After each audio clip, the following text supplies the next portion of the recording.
Okay, we're going to continue on here. We're talking chapter 4, I believe. And last time we really got into the atom. We talked about some important experiments that sort of led to really the understanding of the atom and the different parts of it, the sort of understanding of electrons, protons, and neutrons, and sort of where they're at.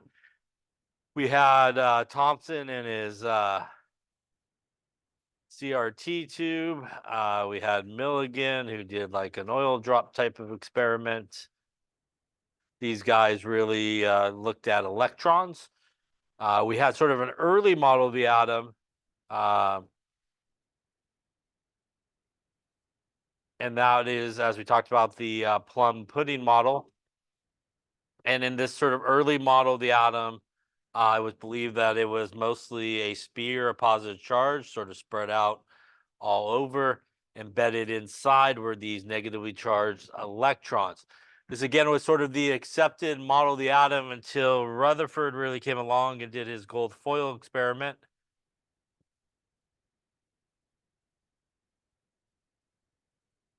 And again, what he expected to happen and what he actually did happen were two different things.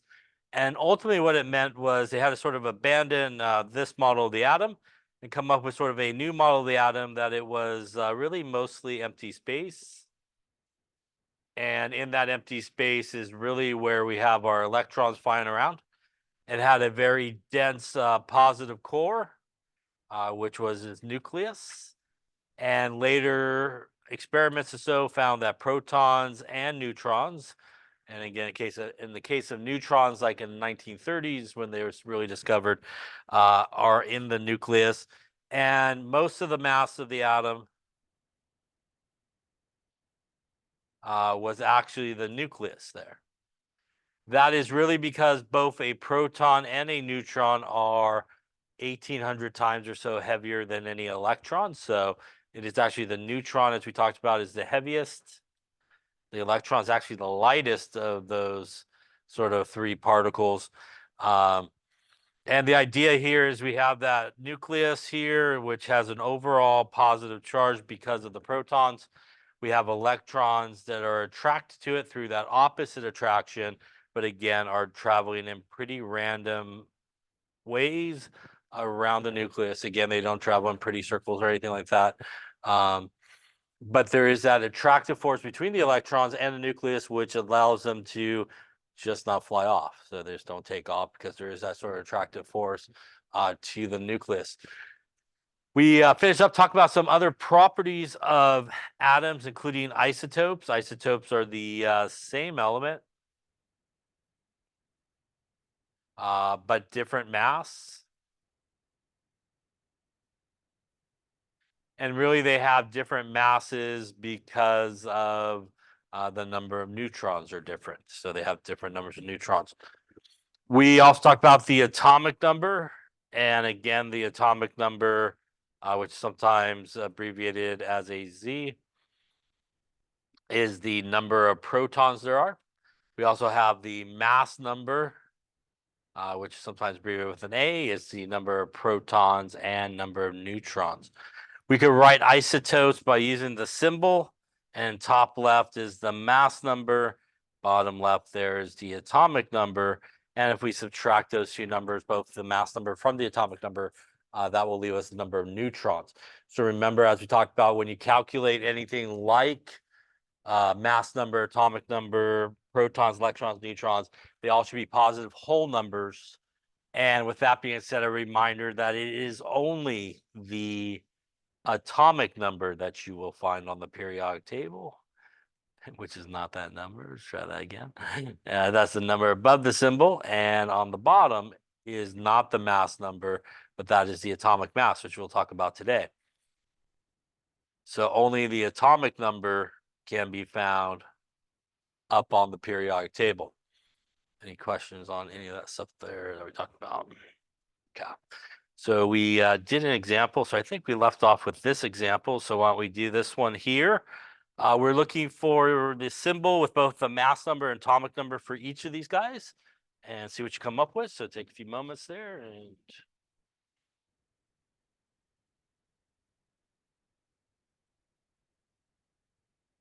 Okay, so let's take a look. Remember, periodic table is your friend here. So we'll go krypton. And again, if we find krypton up there on the periodic table, it's going to say Kr. I'll have a 36.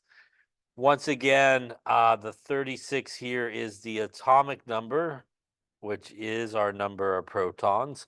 So we know that we should have Kr, we should have 36 on the bottom there. That's going to help us also get our missing sort of mass number here, as the mass number will equal the number of protons plus the number of neutrons. And in this particular case, 36 for our protons. They gave us 48 neutrons and an 84, and we should end up there or something like that. Any questions on that one there? Remember, as we also talked about, the atomic number, or the number of protons, is really what determines what element you're dealing with, as no two elements have the same number of protons. So as we talked about last time, if you do know the number of protons or the atomic number, which is essentially the same thing, you will know what element you're talking about. Or if you know what element you're talking about, like we are in this example here, or we're doing in this example, we can just simply use the periodic table to figure out how many protons it has or its atomic number. We would take the same approach here for nitrogen. We look there on the periodic table. Nitrogen looks like a number 7 there. And that means here we will have a 7 on the bottom. That also would mean that we do have, in terms of number of protons, 7. They gave us the number of neutrons here, which is 6. We add them together to get the mass number, and that's going to be a 13 in this case. Lastly here, they're giving us iron. Iron is actually Fe. And again, if you go to the periodic table for Fe, you will see 26 written up on top, which is the atomic number. That again goes bottom left. In this case, they actually gave us the mass number. That means 56 would actually go up on top. We could also use this again to decide how many protons, electrons, and neutrons there are. In this case, it would be 26 for our protons, as that equals the atomic number. In this particular case, we could assume that it is neutral, since it doesn't tell us it's an ion or anything with a charge, which means to balance out all those positively charged protons, we would need an equal amount of electrons, which gives us no charge overall. And our number of neutrons, again, will be our mass number, 56 minus 26, which would give us 30 in this case. Questions on any of those there? So clearly you need to be able to write these like we just talked about. You need to be able to calculate protons, electrons, and neutrons. Now, let's talk a little bit about if we did have something, for example, with a charge. And by the way, again, things that are elements that are really by themselves, they're not really combined with anybody else. If they're not an ion already, they pretty much have no charge, so they typically will not have a charge. But things do make charges, and when things make charges, that is what is referred to as being an ion. And we'll take a couple of these examples actually here. We'll borrow them here, I think.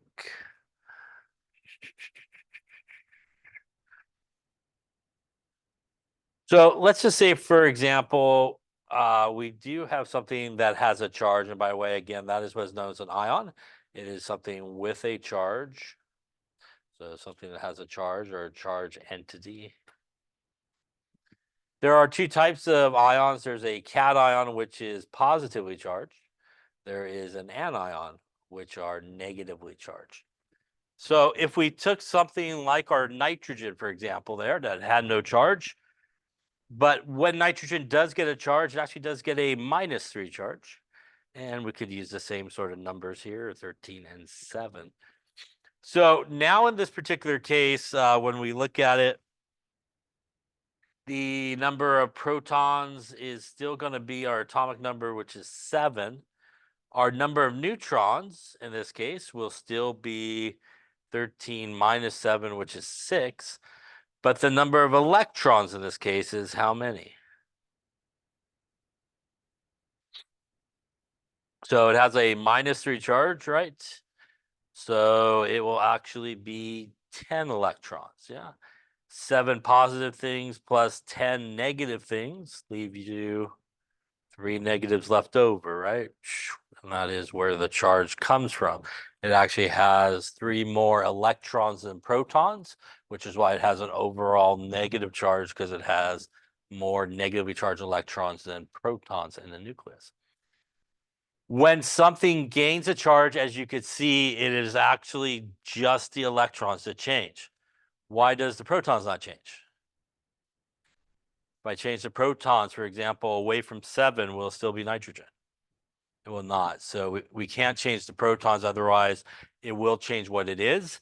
And neutrons have no charge, which means they can't affect the charge. So it is just the electrons that basically will affect the charge here. And that's basically what is known as an anion here. And that is what the negative means. It means that it has gained electrons. How many did it gain from its neutral self? Equal to the charge. So the 3 minus means it gained 3 electrons from the neutral self, which again, it had originally 7 electrons to match it up. Now, if we look at something, say, like iron there, and we can still use, again, the same sort of numbers here. In this case, the number of protons is going to be 26 positive, guys. We will still have for our neutrons the same, 56 minus 26 in this case, which is 30. Number of electrons in this case, though, how many negatives do we need to end up with a plus 2? 20. It's actually going to be 24 negatives. 26 positive things, 24 negative things leaves us a net of plus 2 left over, which is where the charge comes from in this particular case.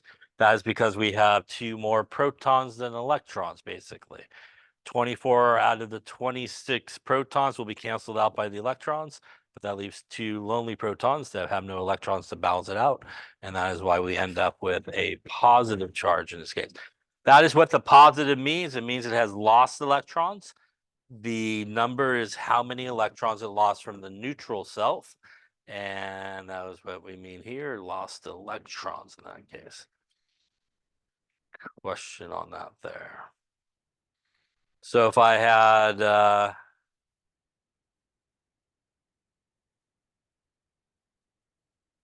say I had this one here.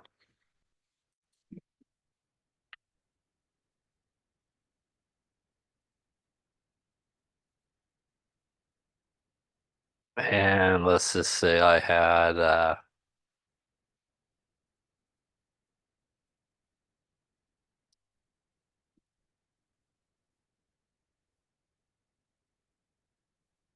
how many protons, electrons, and neutrons does each of those guys have? All right, so let's take a look. Obviously, we can start right here. Bottom number is our atomic number, and that's going to give me my number of protons going to be 29 in this case. In this case, it does have a positive 1 charge, which means the number of electrons would be 28. Yeah. 29 positive things plus 29 positives plus 28 negatives will leave us a plus 1 left over.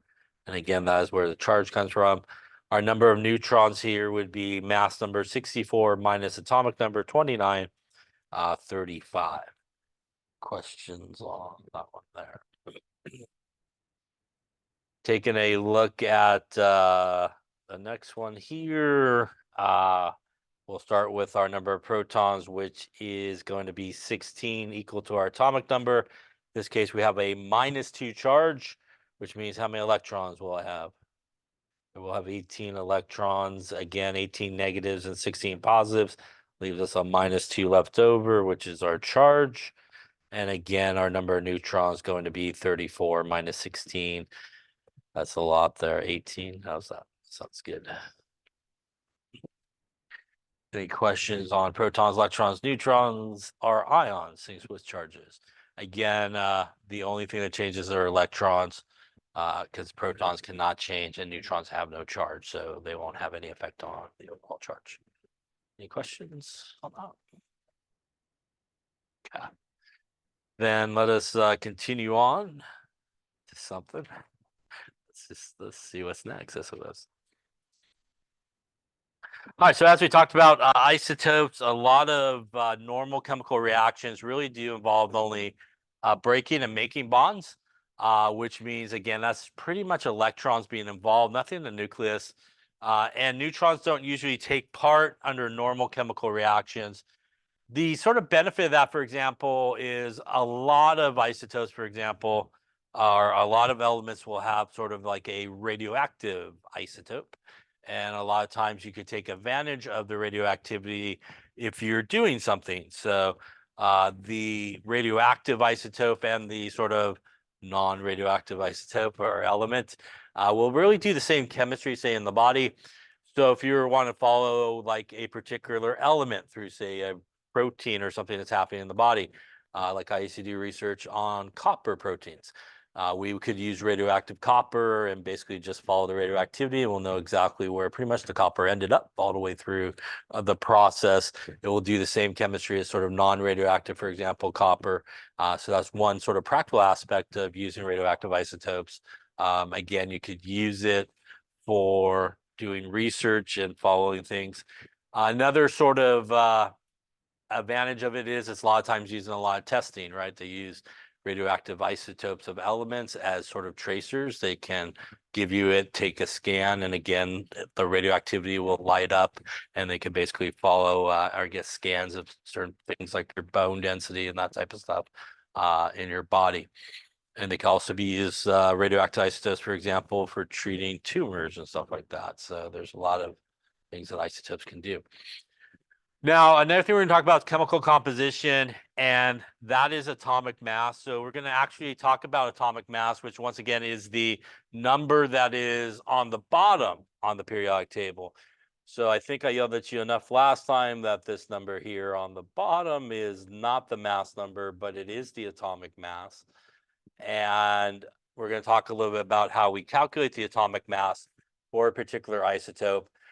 So one of the fundamental properties of an atom is its mass is based obviously on the number of protons, electrons, and neutrons. Clearly, as we talked about, atoms are extremely small, so you can't just pick one up and drop it on a balance or something like that and weigh it. So a lot of times in chemistry, when we can't sort of directly measure something, a lot of times what they'll do is they'll take something and they'll assign it as like the standard. And they'll assign it as the standard basically to compare everybody else to. And for atomic masses, they actually took an isotope of carbon. They took the carbon-12 isotope, which has a mass of exactly 12 AMU. AMU is, as we'll see, I think on the next slide there, atomic mass units. So this isotope of carbon is what they use to help sort of figure out all the atomic masses that we see on the periodic table through some calculations. So, for example, they took this carbon-12 isotope and they took hydrogen, and they found out that hydrogen was only about 8.4% as massive as a carbon-12 isotope. So they basically did a little calculation. By the way, that is 8.4% converted into a the left, right, or divide by 100. And they times it by 12, and we get 1.008, which is basically table math. That 0 of hydrogen per every atom, basically, of hydrogen is how you read that. They did similar calculations for oxygen, which is 16, and iron, which is 5585. You can find all the atomic masses listed on the periodic table. Typically speaking, when we do go and take that number, usually we take it to about 4 significant figures. So just in general, when we kind of take that number off the periodic table to do some type of calculation, we usually go about 4 significant figures. Some periodic tables will have a lot more numbers on the bottom. Some will kind of round. A lot of books nowadays like to round hydrogen to like 1.01, but usually 1.008 is a lot of times what we take hydrogen to. So when we look at carbon, though, on the periodic table, we actually see 12.01 listed there. We actually do not see 12 on the nose AMU. So if carbon 12 was our isotope that they used for atomic masses, why do we not just see 12 listed there rather than 12.01? And that is because when we look at the atomic masses on the periodic table, they are actually average atomic masses, although most people don't call them average atomic masses, they just call them atomic masses.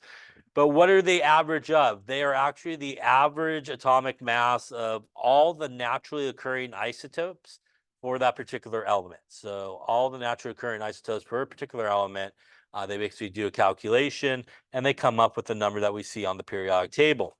Now, naturally occurring isotopes will occur differently, I guess is a way of saying that, different percentages depending on the isotope. And that is what is sometimes referred to as relative abundance or percent abundance. That's basically the percentage at which that naturally occurring isotope, for example, occurs.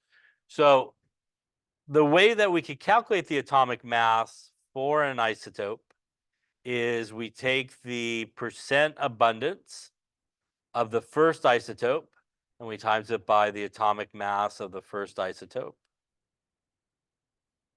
We then would add it, and this is the part where people always want to multiply, but we actually add it here to the percent abundance times the atomic mass of the second isotope.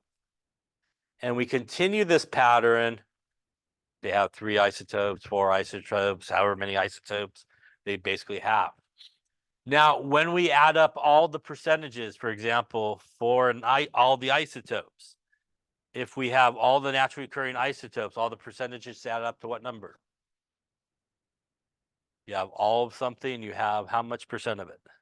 You have 100% of it, right? So that's something to keep in mind when you're given like the relative abundance or percent relative abundance. You want to make sure that when you add them all up, it adds up to about 100%. It may not always add up to perfectly 100%. It may just be a little bit over, maybe just a little bit under, but it definitely should be in the ballpark of 100%. If you are not at 100% of a relative abundance, then you need to figure out probably the percentage that's missing. And you can do that by subtracting from 100. So, for example, if you were given 3 isotopes and the first isotope was 50% relative abundance, the second isotope was 20% relative abundance, but you weren't given the percentage of the third isotope, what would be the percentage? It should be 30, right? Because if I add these guys together, that's 70%. 100 minus 70% gives me 30%, right? My missing isotope basically amount. By the way, again, also really important that when you do this calculation, you get rid of the percentage. So again, you do need to turn it into a decimal. So either move the decimal place 2 places to the left or divide by 100, the percentage by 100, and it will move the decimal place for you. But you do have to kind of do that sort of movement of it. Any questions on that there? So for example, here, if we look at carbon, there's the carbon 12 isotope, which has a mass of 12, and that occurs about 99% of the time. So about 99% of the time, we're gonna get the carbon 12 isotope. And there's also carbon 13 isotope, which as you can see, actually has a mass of about 13. And that occurs about 1% of the time. So to do the calculation we just talked about, you basically will take our 98.97%, again, divide it by 100 or move the decimal, times it by the mass of the first isotope. You then will add it to the percentage of the second isotope times the mass of the second isotope, and that will give you your 12.01 that you see on the periodic table. Now, it's important to remember that if I could just pick out a carbon atom, would I actually find one that has a mass of 12.01? I would not. I would find one that's either the mass of carbon 12 are the mass of carbon-13, basically, is what I would probably find. There's actually not one that is 12.01. That, again, is just an average atomic mass that we use for calculations and averages. Any questions on that there? All right, so why don't you try one here? We got bromine has two stable isotopes, bromine 71 and 81. Occurs 50% and 49%. They have atomic masses of 78.92 and 80.92 respectively. What is the atomic mass of bromine? I'm assuming maybe the right answer is up there. Oh. Okay, so let's take a look. So once again here, we're going to try to find our atomic mass. So we want the percent abundance times the atomic mass of our first isotope plus the percentage times the atomic mass of my second, and so forth, however many I got. In this case, we do have bromine 79. It occurs about 50.70% of the time, and it has an atomic mass of 7892 AMU. We also have our other isotope, which is bromine 81. That occurs about 49.32% of the time. And it has an atomic mass of 8092 AMU. Again, always a good idea just to kind of give those a quick add. And obviously in this case, we got like 102, which is basically 100%. So we're fairly confident at this point. We're not really missing any type of isotope or anything like that. And now that we kind of know that, we're just going to follow our pattern here. So our atomic mass, we'll start with our first isotope. So again, you can either take this number and divide it by 100 or just move the decimal point. So on the first one here, I'm just going to move the decimal point 2 places to the left, and that will convert it into a decimal. We will then times that by the atomic mass there of our first isotope. Again, if you don't want to do that, you could also do this for the second one.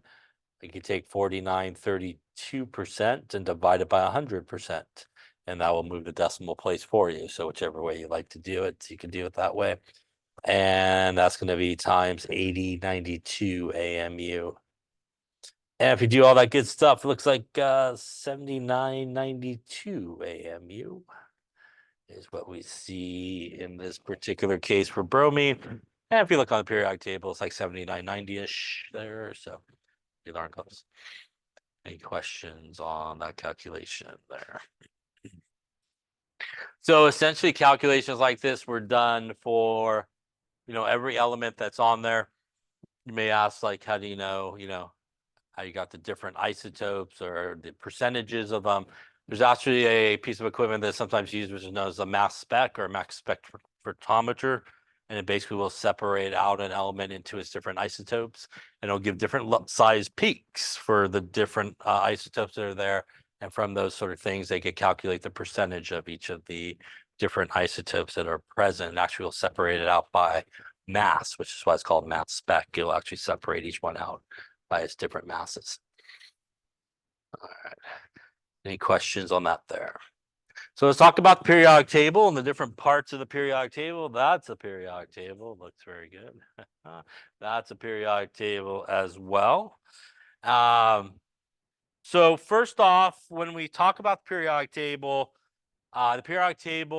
of elements are really placed together based on similar sort of properties. And there's two types of sort of directions we look at when we look at the periodic table. In a group or a family, if you're really old like me, nobody calls it family anymore. Most people call it groups. Groups go up and down on the periodic table. And if you look at the periodic table, for example, let me zoom this guy in a little bit here. You'll see a bunch of different numbering depending on your periodic table. You can see some A numbering. You can actually see some B numbering. You can see just straight old numbering 1 through 18 all the way across there up on top. Pretty much in this chemistry class, and probably any chemistry class that you take, we use what is sometimes referred to as the A numbering or the representative numbering. And that means that group 1 is here. Group 2 is here. We skip the middle part. This is group 3, group 4, group 5, group 6, group 7, and group 8. They really are 1A, 2A, 3A, 4A, 5A. Most people, again, don't really call it A. They just kind of call them 1, 2, 3, 4, 5, 6, 7, and 8. So a group goes up and down. One sort of note of this, and we'll talk why that is in just a second, and that is group number 1 actually starts with lithium. It does not start with hydrogen. So even on every periodic table, hydrogen is hanging out there. It is not part of group 1. It actually does start with lithium. And again, I'll explain why in just a second. So those are groups. Going left to right on the periodic table, this direction, those are what are referred to as periods. And they also have some numbers. It goes from 1 through 7. And that is period 1 heading in that direction, period 2, period 3, period 4, 5, 6, and 7. So periods kind of go across a periodic table, left to right. Groups go up and down. And as we know, obviously the symbol above each of the elements there are the atomic number, which again is our number of protons that we talked about. Any questions on that there?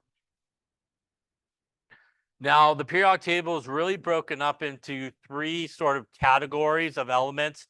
They are metals, nonmetals, and metalloids, or semi-metals are sometimes referred to. When we talk about a metal, it is a good conductor of heat and electricity.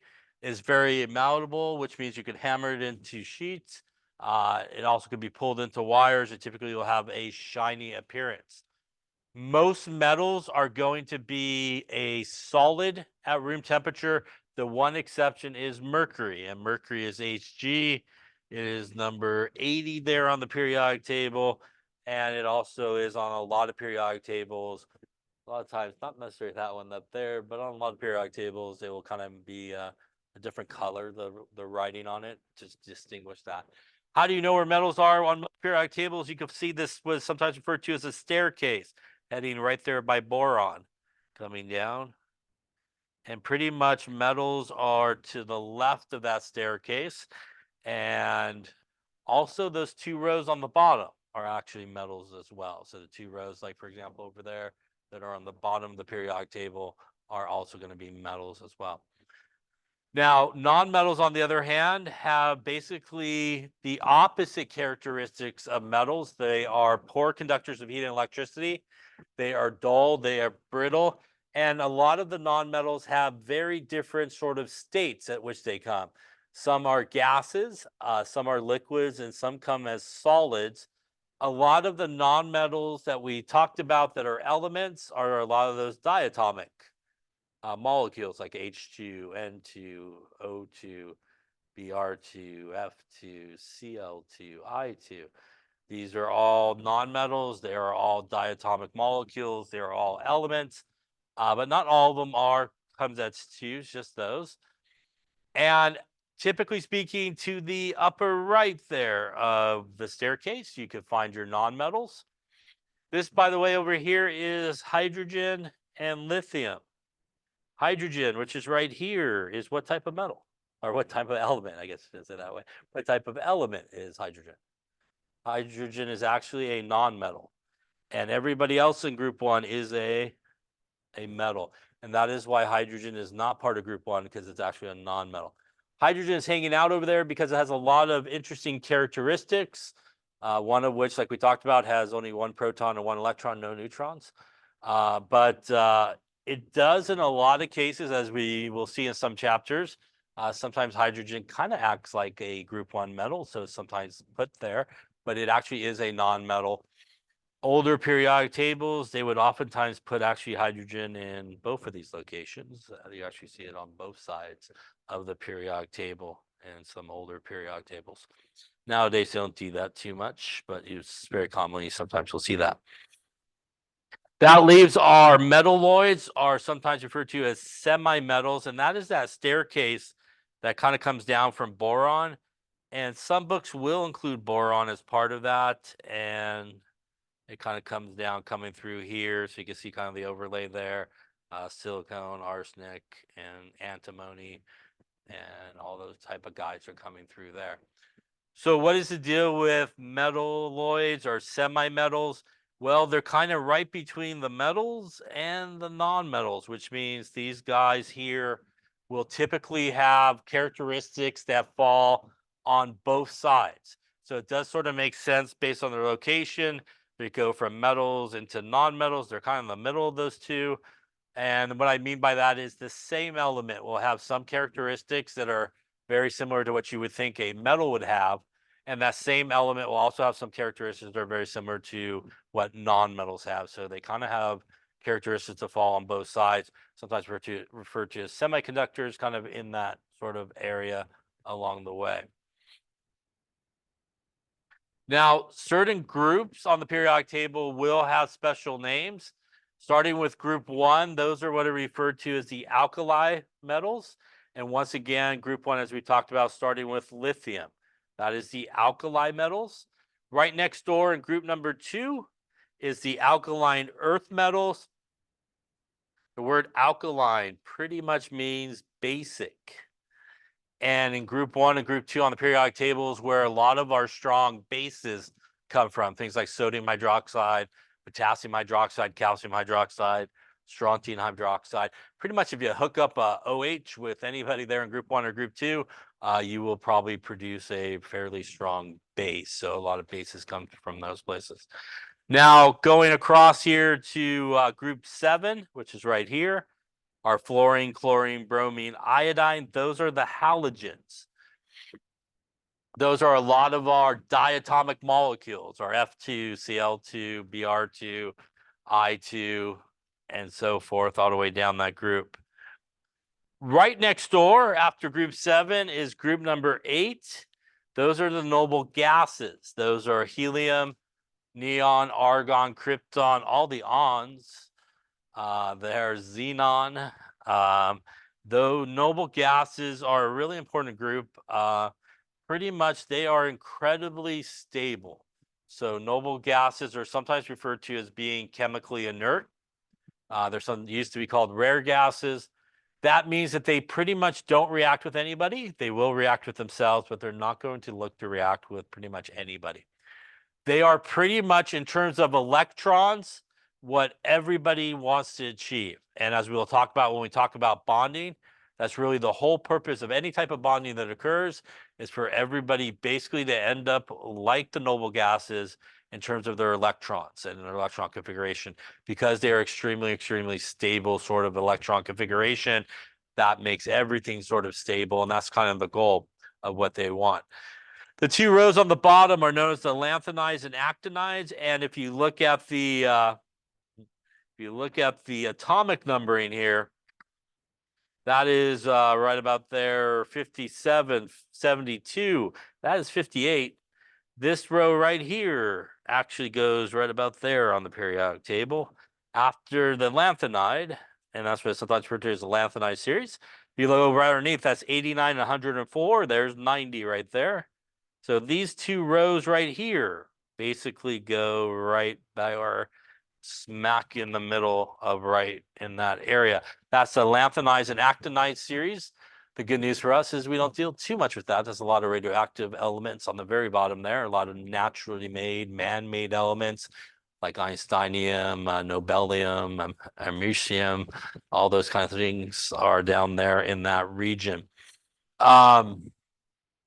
Right here between group number 2 and group number 3, this part right here, these are the transition metals. One of the characteristics of transition metals, as we will talk about when we especially get to naming, is they have the ability to make multiple types of charges. So transition metals, in certain cases, for example, iron. Iron in certain cases will make a +2 charge, but also has the ability to make a +3 charge. Copper, for example, can make a +1 charge, but in certain situations can also make a +2 charge. So transition metals have a lot of variety in terms of the charges that they can make. That is also why these two rows on the bottom are sometimes also referred to as inner transition metals, because technically that's where they should go. Most people don't put them right here, because if they do, everything here on the periodic table needs to shift to the right. It would never fit on the cover of your book. I've only seen one periodic table when they've done that, and it takes up the entire wall because all the elements has to shift to the right because they put those two rows on the bottom in there and everything goes to the right. So again, they're sometimes referred to as inner transition metals, and they do follow that sort of area there. Question on the periodic table. So obviously you need to know which way groups go. You need to know which way periods go. You need to know where metals, nonmetals, and metalloids are and some characteristics of each of them. You need to know where the alkaline metals are, the alkaline earth metals, the transition metals, the halogens, and the noble gases. Any questions on that there? So let's talk a little bit about modern atomic theory. And this is going to be really about electrons. And for example, a lot of what we're going to talk a little bit about, not in great detail, are when electrons get excited from a energy level, say a lower energy level to a higher energy level, it has to absorb some energy to do that. And what happens though is you end up with an electron on a higher energy level. And that's not always a great situation because, as I might have mentioned, but if I didn't, let me mention it now. Pretty much the whole purpose of chemistry is to get everybody to as low as energy as possible. So low energy is really, really the most stable sort of energy arrangement for things. A lot of things that happen in chemistry, like bonding reactions, these are all really done in a lot of cases to lower the sort of overall energy of the system and then make things more and more stable. So what will happen when that electron absorbs that energy to go higher in energy is eventually it will want to work its way back down. So it'll want to work its way back down to a lower state of energy. The only way it could do that is, if you remember, there is like the law of conservation of energy, which means we don't lose nor create energy, but it can be transformed. So what happens is, as the electron makes its way back down, it will have to give off that energy in the form of a photon of light. And then basically the atom will have to release that energy. And depending on the wavelength of that light, it will fall somewhere like what we see here in the electromagnetic spectrum, for example. That is basically how energy is moved through space. It is moved through space in waves, so it moves around. And these waves have different wavelengths or frequencies, for example. And depending on where it falls, for example, it could fall in the visible part of the spectrum. And if it falls in the visible part of the spectrum, that is where we see light. That is basically how fireworks work, right? When you shoot off a fireworks, you explode them, right? That provides a lot of energy to the elements that are there in the firework. All their electrons get really excited to go to high energy levels. They start dropping back down. They give off energy in the form of visible light and colors that we can see. And we go, ooh, red, blue, green, happy 4th of July, right? So we see all those things and those colors. You've probably even done this yourself. Maybe if you ever boiled water and it overboiled perhaps, and you have a gas flame, right? What happens when the water sometimes will hit the flame will change color, right? It'll kind of go like yellowy real quick. That's really you exciting the sodium ions that are in your water, and those electrons going out there. You just did like a flame test of sodium, and that's why it kind of looks like that yellowish kind of color, orangey color that will happen when the water actually hits the flame. So not always, though, when these electrons sort of transition, will they end up like giving off something in the visible part of the spectrum. It could be something like in the infrared part of the spectrum where you feel heat, right? Sometimes you feel heat given off from things. And it can be in different parts of the spectrum. So there is a relationship between, I'll go this one, which is kind of the same idea as the previous one, I think. Yeah. So when we look at a wave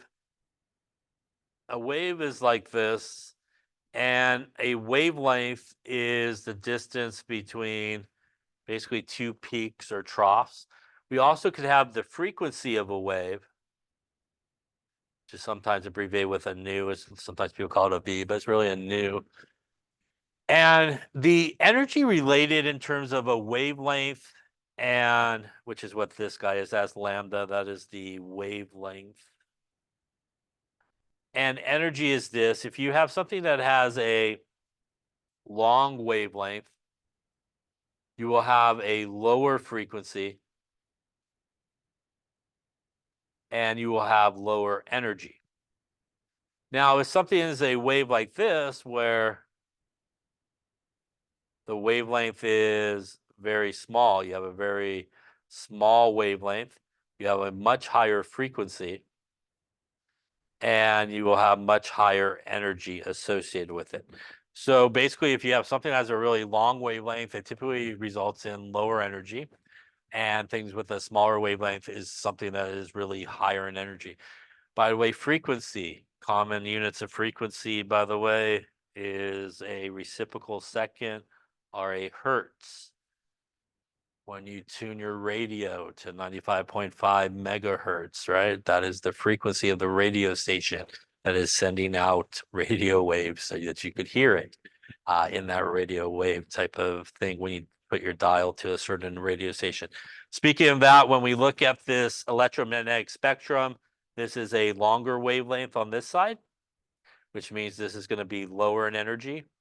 This is a shorter wavelength on this side, which means it's going to be higher in energy. So starting out on this end, we have radio waves. Radio waves, again, has a certain amount of energy, not too bad for you. Next, we have microwaves. So microwaves have a little bit more energy, enough energy to spin like your water molecules really fast in your food. And then you get like a pizza in 2 minutes, right? It ain't bad, right? It cooks really fast. We come to the infrared part, or the IR part of the spectrum.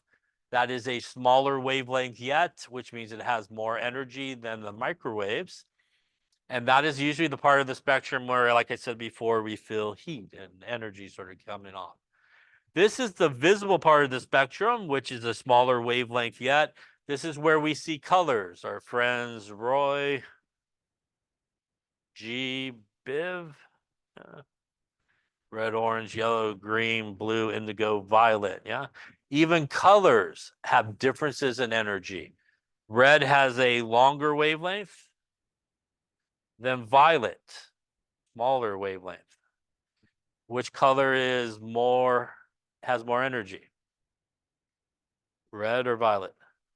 Violet, yeah. So violet has more energy. So how would that relate, for example, when we think about electrons transitioning? Well, if you were to see a violet color, that would probably mean that electron traveled a lot of energy levels, right? It had to give off a good amount of energy. If you see more red come out, that means that electron probably traveled not too much energy levels and a little bit less of energy was released. So you can make actually a determination, for example, how far electrons traveled based on the color that you actually see. Next, even smaller wavelength is the UV part of the spectrum, the ultraviolet. That is why we wear sunblock, right? So we don't get too sunburnt there in the sun. It's not so good for us, ultraviolet.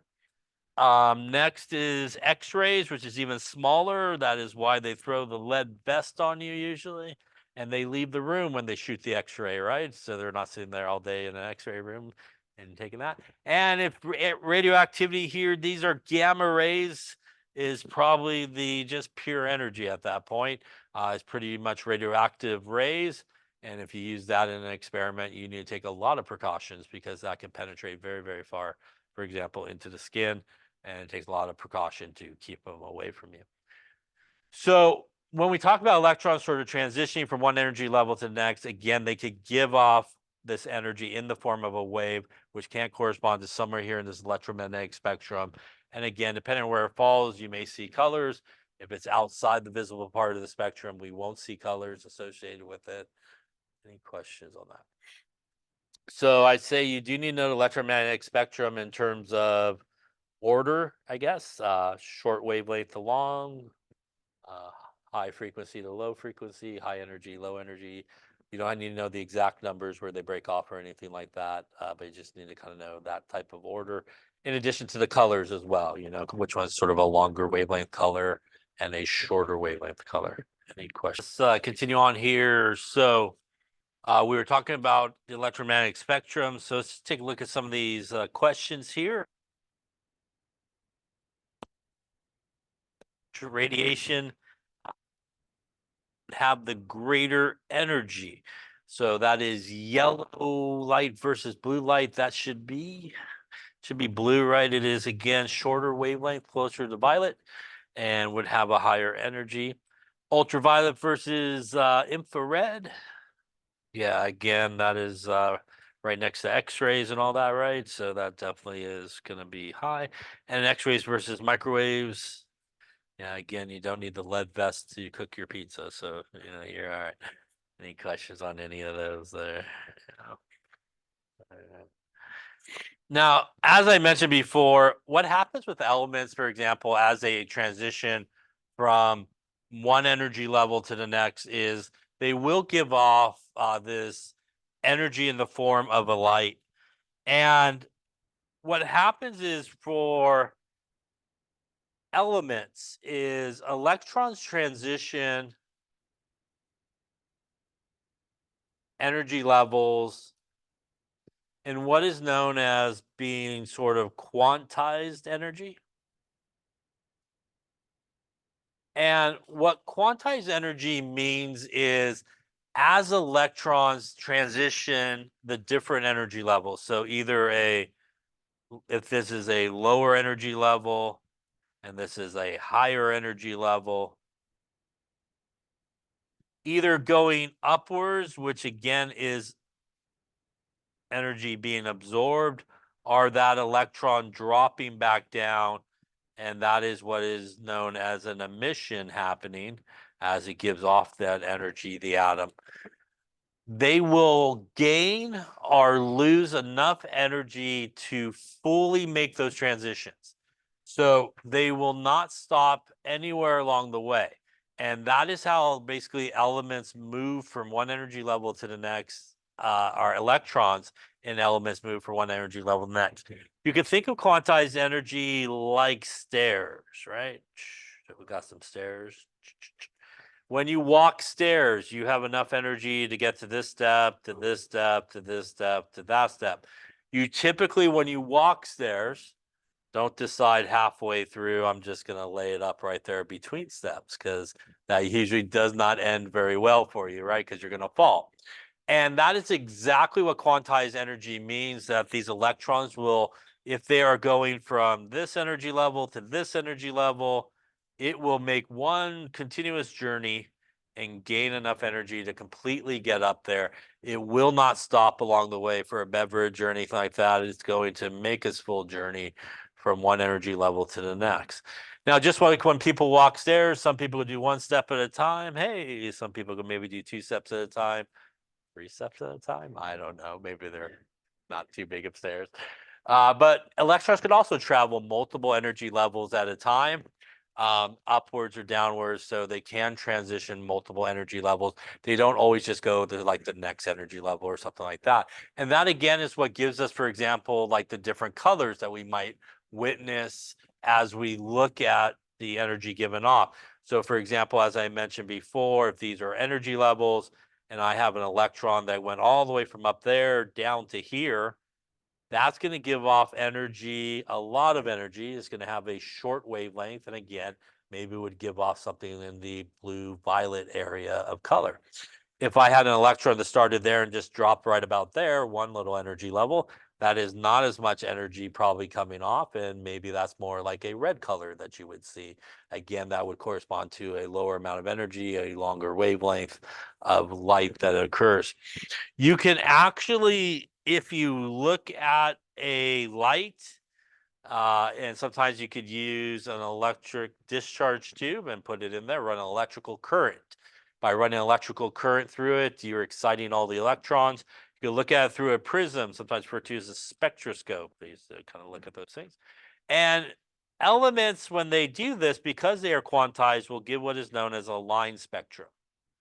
And what that means is, as you can see there, you will see individual lines at specific wavelengths and specific colors.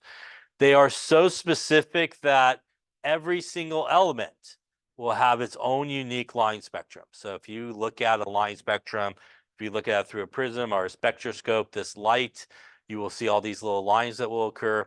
And if you record what lines you see, what colors they are, you can pretty much figure out what element you're looking at based on the colors that you see and the lines that you see. Now, that is different than what is sometimes referred to as a continuous spectrum.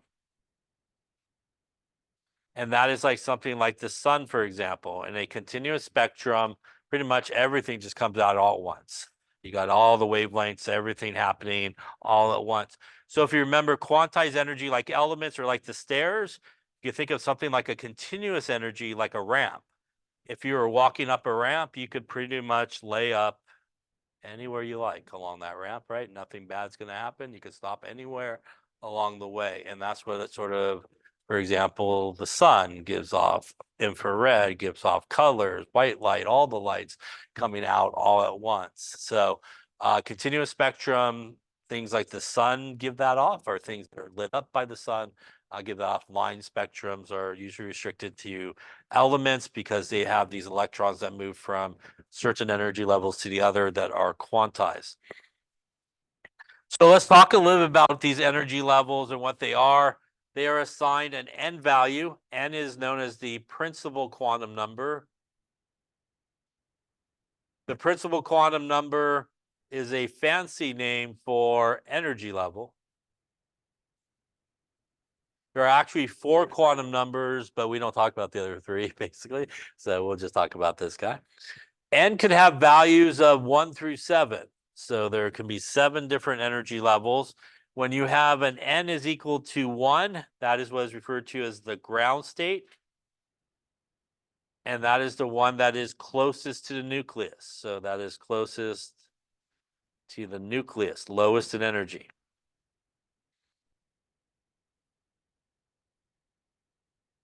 Anything above that, N2 through 7, those are what are sometimes referred to excited states.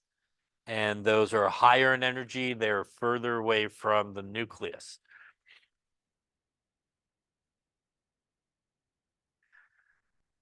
So you could think again as N is closest to the nucleus, N equals 1, N equals 2, N equals 3.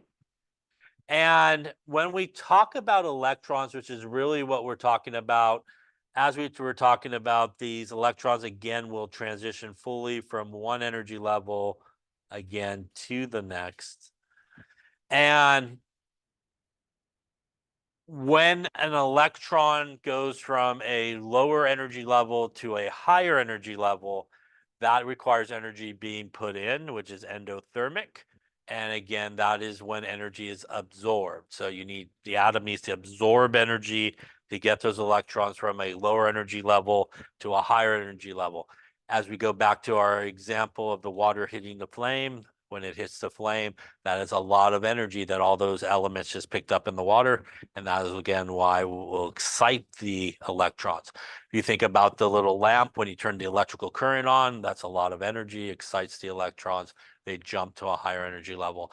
Again, when an electron goes from a higher energy level to a lower energy level, energy is emitted. And again, that's an exothermic process for the atom. It's going to give off that amount of energy. Again, it's going to give it off in the form of a photon of light and a wave. That is why typically when we look at something like we just saw there, when we have the line spectrum, that is oftentimes referred to as an emission spectrum, because we see those lines as the electrons are dropping from a higher energy level to a lower energy level, and the atom is emitting all that energy out. So in each of the following indicate the energy absorbed or emitted or not changed. We have an electron that goes from the first energy level to the third. Energy is going to be, yeah, that's the only way it could jump up in energy, right? It's got to absorb the energy. That's going to excite the electrons from the lower energy level to the higher energy level. Electron falls from the third to the second. That's going to emit, yeah. The atom will have to lose that energy, give it off to allow the electron to come back down. Again, that's the law of conservation of energy. Electron moves within the same third energy level. Yeah, no change. It's basically hanging out on the same basically energy level. So there is no change of energy that's happening in that particular case. Any questions on that one there? Okay. So as I mentioned before, the energy levels are really important.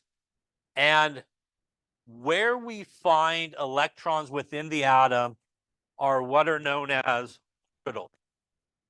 much, I suppose. So there was this sort of earlier idea, by the way, of the atom, and it was sometimes referred to as the Bohr model of the atom. And in the Bohr model of the atom, you have this nucleus and you have these orbits where electrons are traveling around in pretty circles. Maybe they teach you that in biology. And it works really well for hydrogen, but as soon as you get something with more than one electron, it doesn't hold up really well. So there's a lot of experiments that had us move away from the Bohr model of the atom to this idea of what is sometimes referred to as the quantum mechanical model of the atom, which says basically you have no idea at any given point in time how a particle like an electron is moving. It is moving fairly randomly about the nucleus. That is what is known as the Heisenberg uncertainty principle. It basically says that the more you know about how a particle like an electron is moving, the less you know about actually where it's at, and vice versa. The more you know about where it's at, the less you know about where it is actually moving or how it's actually moving. Now, what we did is we moved away from this idea of electrons moving in pretty circles where we could just put our finger and wait for it to come around the circle, to this idea that it's moving randomly, to really this idea that we can only, the best that we could do is there is at some point a high probability that you could find an electron in a particular spot within the atom. So there are certain spots in the atom where there's probably a pretty high probability that you could find an electron there. And there are spots where there is a lower probability of finding an electron. So if you had to take a guess, the highest probability of finding an electron should be near the nucleus, right? It's positively charged. Electrons are negatively charged. So there should be a really high probability of finding electrons near the nucleus. As you get further away from the nucleus, the probability of finding an electron starts to decrease. Doesn't mean you can't find one out there, but the probability of finding an electron is a lot smaller. Even when the area where there's a really high probability of finding an electron, which is near the nucleus, you still have no idea where it's at. You have no idea how it's moving, and you have no idea how it got there. Maybe it is there or not. So what we did is we moved away from this idea of orbits to this idea of where we think electrons are in the atom are what are referred to as atomic orbitals. And atomic orbitals are really probability maps that they have some shapes based on calculus and stuff, which we're not going to talk about. But they have different shapes of, kind of where they're at and what they look like in theory. Now, any atomic orbital can only hold, any individual orbital could hold a maximum of 2 electrons. So any individual orbital, and if we draw, say, the orbital as a line here, it could only hold 2 electrons total. Each of those arrows will represent basically an electron here. Now, there are different types of orbitals. For example, there are s orbitals, which, as you can see here, are basically a sphere in shape. And there's only one type of s orbital. No matter what energy level you find it, there's only one type. Now, there are p orbitals, and there's actually 3 types of p orbitals. There are like a px, a py, and a pz orbital. That's like in math, the x, y, and z coordinate plane in 3-dimensional space. That is where each of those figure eights or teardrops or whatever you like to call them basically are located. One's on the x, one's on the y, and one is on, the z sort of axis, like so. Right. Stuff. By the way, the idea here, you can think the nucleus kind of there, nucleus kind of there, and so forth. Highest probability of finding electrons kind of in that area. Now, there are d orbitals, and there's actually 5 different types of d orbitals. And you can see they kind of look like 2 p orbitals together. And there's also f orbitals, and there's 7 different types of s orbitals. So when we talk about maximum electrons, if there is only one type of s orbital and each orbital could hold 2 electrons, how many total electrons could an s orbital hold? It'll hold 2, no matter what energy level it's on. That's the maximum number of electrons you could slap in there. Now, there are 3 different types of p orbitals. Each of them will say represented by one of those lines. Each one could hold 2. What is the maximum if you fill them all up? 6. By the way, they go in one at a time, and then they come back and pair up like so. And that would be 6 electrons maximum, right? 2 electrons. Now, there are 5 different d orbitals. Maximum number of electrons would be 10, right? 1, 2, 3, 4, 5, 6, 7, 8, 9, and 10. And there are 7 d or f orbitals, 7 f orbitals. Each one could hold 2, which is 14 electrons. Right? So we could have all 14 of those guys paired up. When we look at orbitals where they're on the same energy level and there are multiples, like there are 3 different p orbitals, there are 5 different d orbitals, there are 7 different f orbitals. These are sometimes referred to as subshells. All these guys together is referred to as a subshell or sublevel. Like that is the p subshell or p sublevel. This guy would be the d subshell. All those guys together, all these guys together would be the f subshell. We typically don't use that for s because there's just one. Yeah, so we just call it an orbital and so forth. So that's really important to know. Again, 7 different f orbitals, 14 electrons, 5 different d orbitals, 10 electrons, and 3 different p orbitals, 6 electrons, and 1 s orbital, 2 electrons. Again, that is sort of the idea there. Nucleus sort of in the middle. Again, high probability of finding an electron near that sort of part. That's what's sometimes referred to as a node, no amplitude.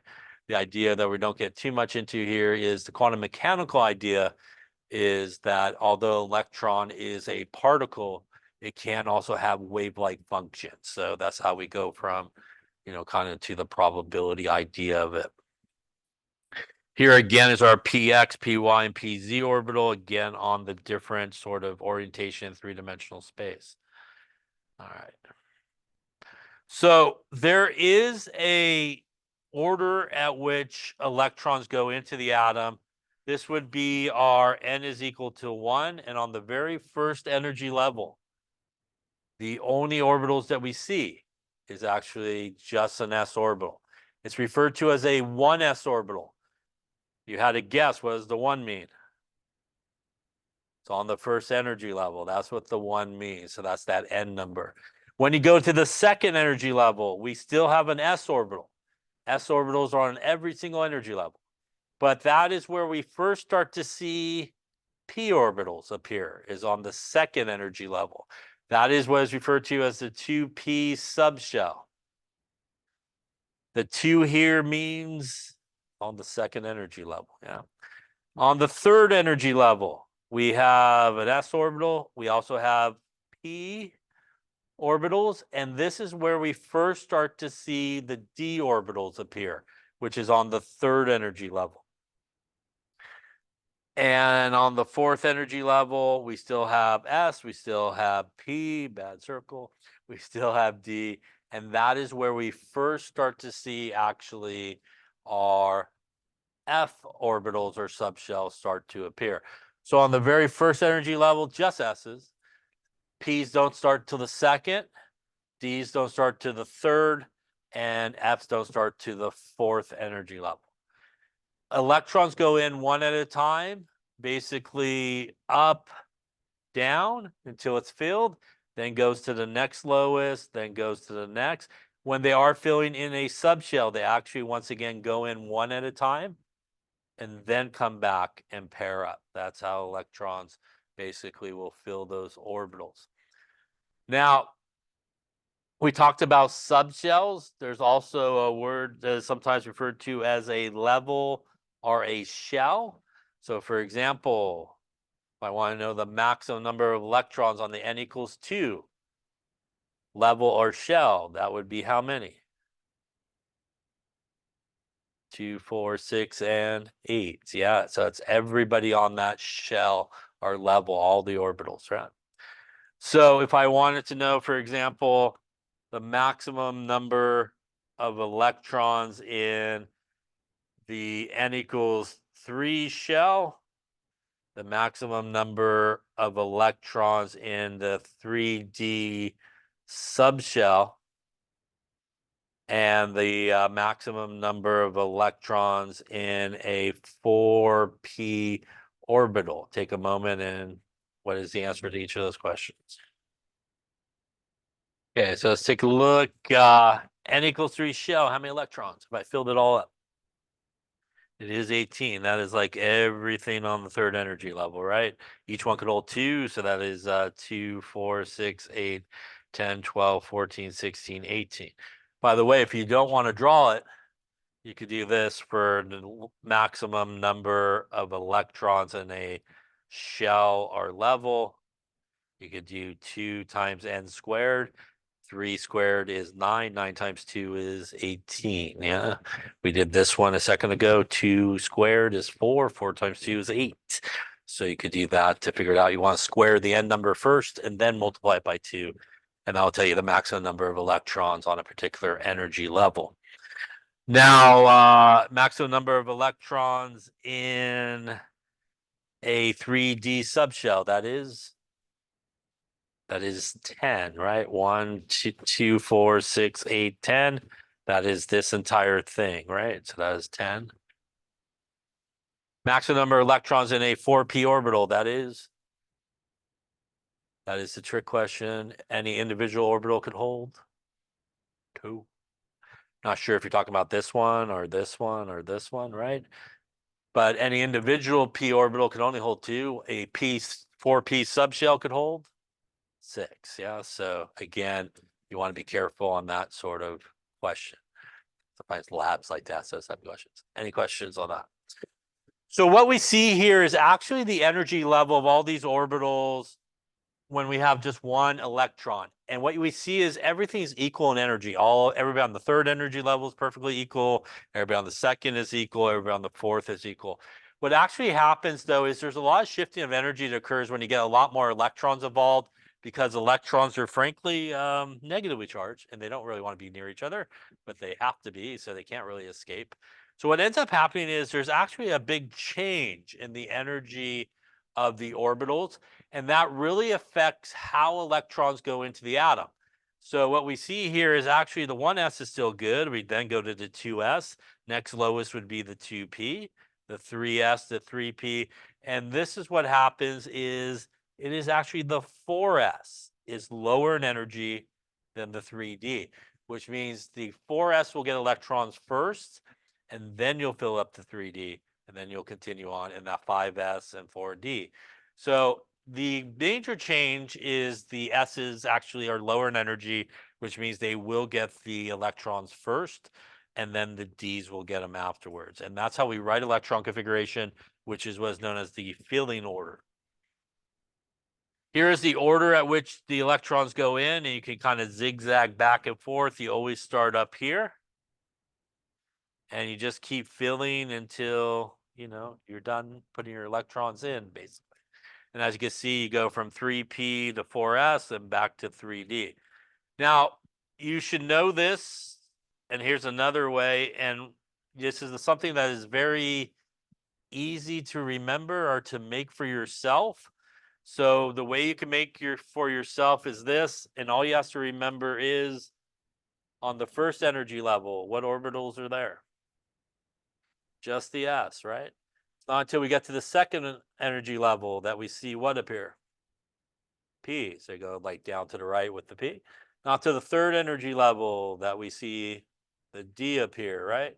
Not to the fourth energy level, You see that. At this point, you pretty much just need to fill in all the numbers below it. So 2s, 3s, 4s, 5s, 6s, 7s, 2p, 3p, 4p, 5p, 6p, 7p, 3d, 4d, 5d, 6d, and 4f. And that's something that you could create really quickly on the paper by just remembering 1, 2, 3, 4 in the letters, and just put the letters. And then you just draw your arrows. And again, you always start at the top here, and then you just keep zigzagging back and forth, and you'll have obviously all the correct sort of orders. If you know how to do that, and you know what we talked about before, that if you fill up an s orbital, that's 2 electrons. You fill up a p subshell, that's 6. Fill up a d subshell, that is 10. And you fill up an f subshell, that is 14. You can pretty much write any electron configuration that you would need to write. Yeah. Any questions on that there? So let's write electron configuration and talk about how we do that. So writing electron configuration is basically telling us the order at which electrons go into the atom and what orbitals these electrons are in. Once again, they go from lowest energy to highest. You don't have to necessarily fill up a complete subshell or anything like that. You just got to put the proper ones in there. If you have a neutral atom, then the number of protons, as we've talked about, should equal the number of electrons. So if you know the atomic number and it's neutral, you'll know how many electrons it is. So let us do it and see. So once again, you can take what we just talked about and recreate that really, not too bad for yourself there. And again, just kind of drop these things in. And honestly, if you went too far, it's not going to make a big difference. You probably will never go down there anyways. And 5F. All right, so let's start with number 1 on the periodic table. That's our friend hydrogen. It's got 1 proton and 1 electron. So we start here with right here, and that means we come over here. Its electron configuration is 1s1, and that is how you properly say that. The first number is the principal quantum number, that energy level, n equals 1, basically. It's hanging out in the s orbital on that energy level. And how many electrons are in there? Yeah, that's the number of electrons.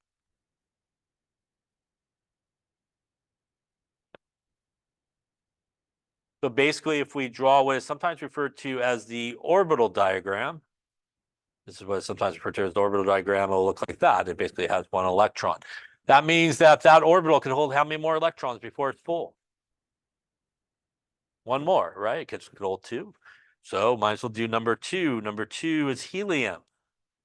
We again would start up here at top, and it would be 1s2 in this case, yeah? And basically, we would now fill that orbital. By the way, they do go in opposite directions, the arrows. That is what is known as Pauli's exclusion rule, which is beyond what we're going to talk about, but there is a reason why they actually go in opposite directions that way. Questions on that there. We'll go number 3, which is lithium, I think. Lithium has 3 electrons. So obviously I'm going to start again up here. I got 1s2. Can I put any more electrons? I cannot. So now I need to come back and hit the next one, which is 2s. And how many electrons do I need to get to 3? Just 1, yeah? So that is 1s2, 2s1 in this case. That means when I look at what's going on, I have a 1s orbital and I have a 2s orbital that has 1 electron. How many more electrons could that 2s orbital hold? Only 1 more. By the way, on the second energy level, how many electrons do I have? I have only 1 on the second energy level. On the first energy level, how many electrons do I have? I have 2, right? By the way, if you count the top numbers, that's how many electrons there are, right? So 2 and 1 is 3. Those are all 3 of us. Again, we got 2 on a lower energy level and 1 on a higher energy level. Continuing on with our friend beryllium, which is number 4. Once again, going to start up here, 1s2. Gonna zigzag back here. Now gonna go 2s2, right? And again, we will have our 1s and our 2s, right? Filling it in, yeah. Any questions on that there? Coming next is boron, which is number 5. Can I put any more into 2s at this point? I cannot. That means I'm going to next have to come back to 2p, right? So again, we're going to start at the top, 1s2, 2s2, and now we get to our 2p1 in this case, yeah? I count up the top numbers, 2, 2, and 1 is 5 electrons. How many electrons on the first energy level? 2 on the first energy level, right? How many electrons are on the second energy level? There's actually 2 and 1 more makes 3. There's 3. They are both 2s, right? So that's what the first number means, that they're on the second energy level. If we were going to draw sort of the orbital diagram for this guy, we would have a 1s box. We would have a 2s box. And because the p subshell has how many orbitals? 3. We would have 3 boxes, actually, for the 2p, which means we would just fill 1 in at this point, right? How many more before that p subshell is filled? 5 more, right? Because it can hold a total of 6, all those 3 orbitals together. So might as well continue on here. We'll go number 6 on the periodic table is carbon. That again, starting up here, 1s2, zigzagging back to here, 2s2, 2p2. Again, counting up the top there, 2, 4, and 6. We now have 4 electrons on the second energy level and 2 on the first. And if we were kind of filling in our boxes here, it would look something like this. It actually will go to the next one first. Before they start pairing up, they will all go one at a time and then come back and pair up. Any questions on that so far? Might as well finish the first 10 here. We'll go nitrogen, which is 7. So nitrogen is 7. Once again, we always start back up here at top. So we're going to go 1s, then we're going to come to our 2s, and again to our 2p where we still have room. So we will go 1s2, 2s2, 2p, 3 at this point, right? I now have how many on the second energy level? I have 5 on the second energy level, right? So up, down, up, down, up, and up in this particular case. Yeah. As we can see now, how many more until we're full on the 2p? 3 more, right? So we'll go next to oxygen, which is 8. 1s2, 2s2, 2p4. And by the way, I'm just going to fill in this one. So that's where that guy would go. Then we could have now 2 more spaces right before we are filled. So number 9 is fluorine. Sorry, 9 and fluorine. That would be good that way, I guess.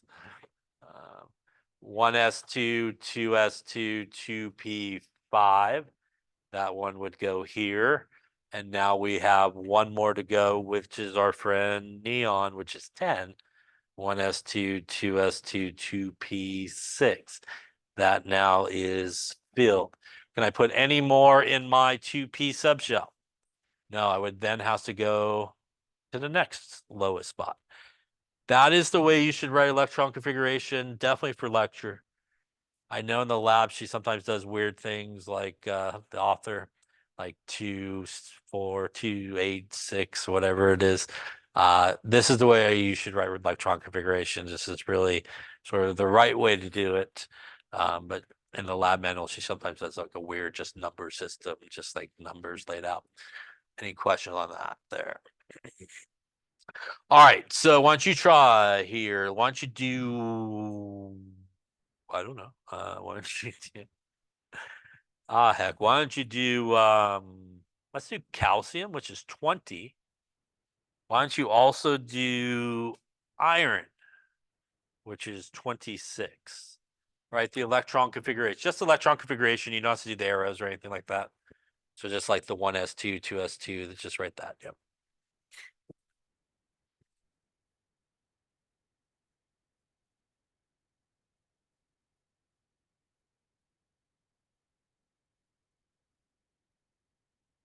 Okay, so let's take a look and see. So we're gonna go 20 again. We always want to start out at the top.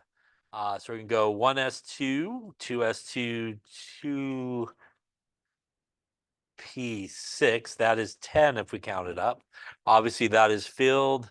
After that, we then need to go to 3s2. We're gonna go 3s2. That is now 12. We then need to go to 3p6. That is 18. What comes next? 4s2. Yeah, that is the electron configuration. Now, if we come here to iron, which is 26, pretty much the same deal there. 1s2, 2s2, 2p6, 3s2, 3p6, 4s2. That is 20. What comes after 4s? 3d6. Yeah. So again, if you look back here, 3p, 4s, 3d. Yeah. So again, that is the correct order. Yeah. Any questions on that there? Yes. What say it again? Will it always be what?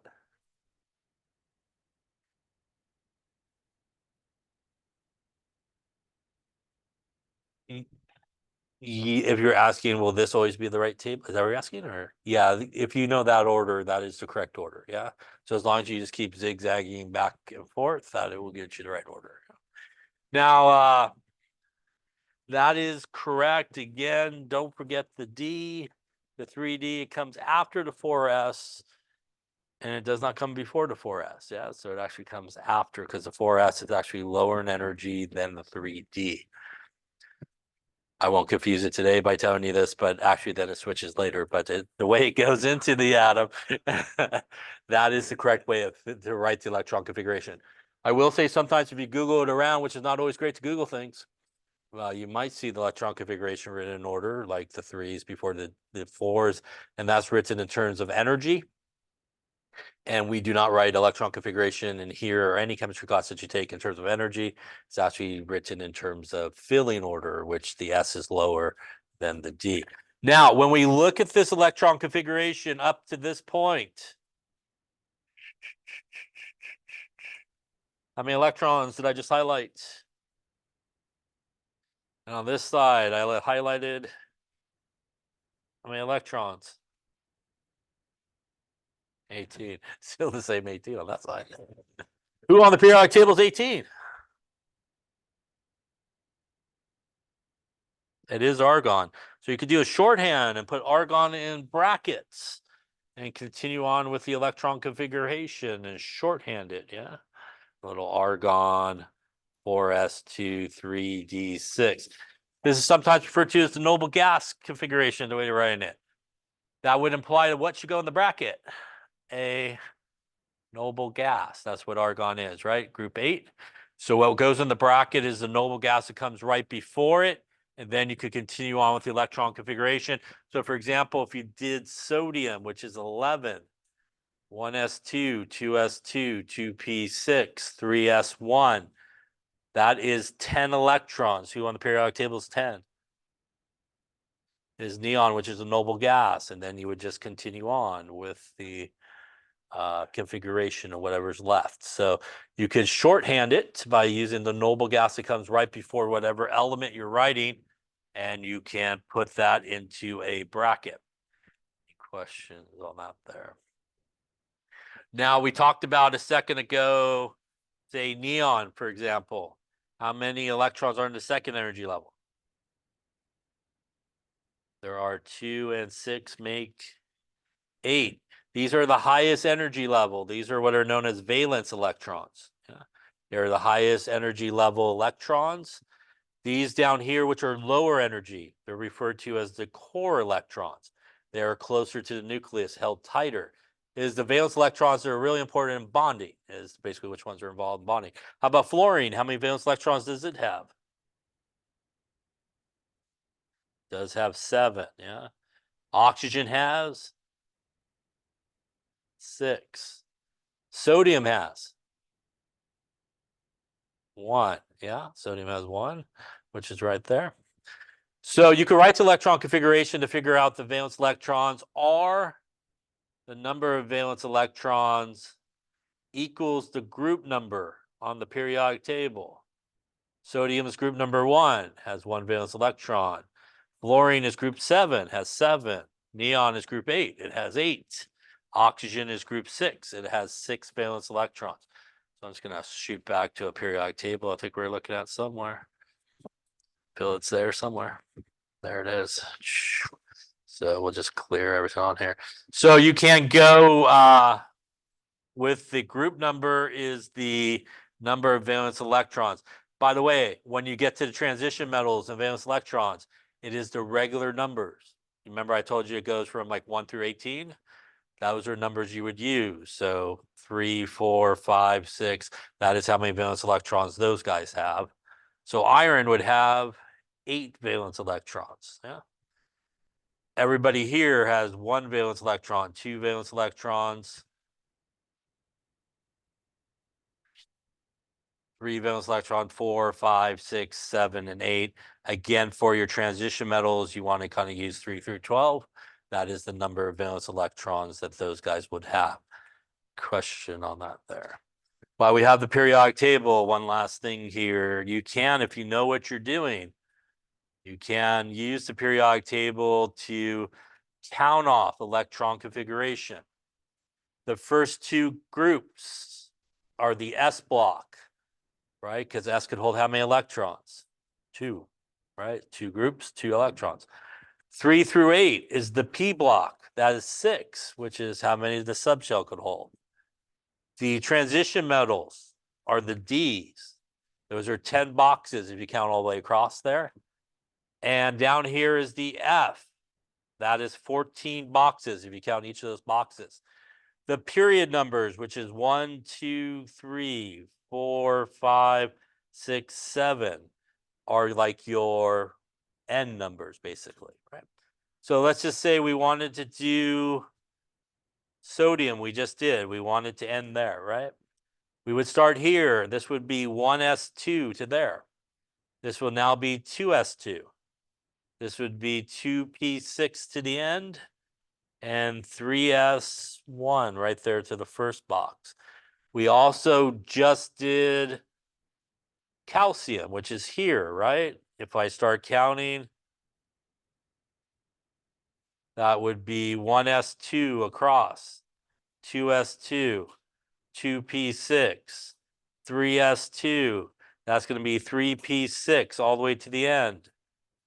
4s2, right? 1 and 2 boxes in.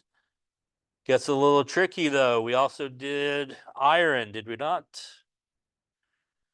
When we did iron, that is 1s2, 2s2, 2p6, 3s2, 3p6, 4s2. Next is 3d, yeah? Not 4d, right? Even though it's on period number 4, it's actually 1 behind. That is 3d there, that is 4d, 5d, 6d. So it actually is 3d. 1, 2, 3, 4, 5, and 6. You could just count it off if you like. It does get a little crazy because this actually is here, right? This is actually 4F and 5F. It's actually 2 behind the period number as to where they actually go. So I wouldn't recommend doing it for a lot of things in the transition metal region. It gets a little crazy. If you're not sure, you could just follow the zigzag thing. There are 2 exceptions to normal electron configuration, and that is chromium and copper. Normally, if you look at chromium, which is 24, and copper, which is 29, if you followed our little zigzag thing that we've been doing, you would get argon 4s2, 3d4. and argon 4s2 3d9. It's actually been found experimentally to have one more electron up in the d orbitals, and the actual configuration for chromium is argon 4s1 3d5. So that is an exception. It has one more electron in the d, one less in the s. It could do that because they are really close in energy. Copper is very similar, 4s1 3d10. It also has one more electron up in the d, one less in the s. For us, those are the only two you need to be aware of in terms of exceptions, but in real life, not fake life like right now, there's a ton of exceptions all littered through that area of the periodic table. Something like PD actually has no electrons in its s. They've all gone up to the d and stuff like that. So there's a lot of exceptions in real life in that area. But for us, chromium and copper are the two that you should know. Any questions on that there?